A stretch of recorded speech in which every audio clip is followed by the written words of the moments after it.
আসসালামু আলাইকুম। মিনা বাজারের লাচ্চা সেমাই। লাচ্চা সেমাইটা খুবই সুস্বাদু এবং মজাদার।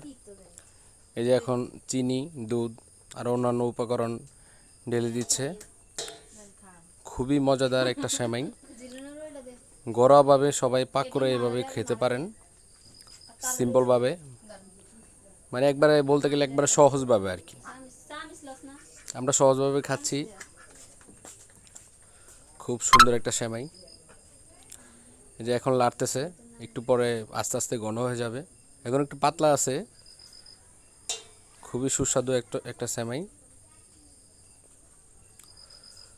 আপনারা সবাই ঘরোয়াভাবে যদি পাক করতে চান এভাবে পাক করবেন। আমি আমার মতো করে পাক করলাম।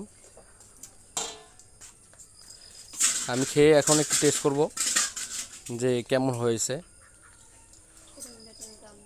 ঘন হয়ে গেছে একবারে, একবার অনেক মজা হয়েছে, অনেক মজা, সুস্বাদু।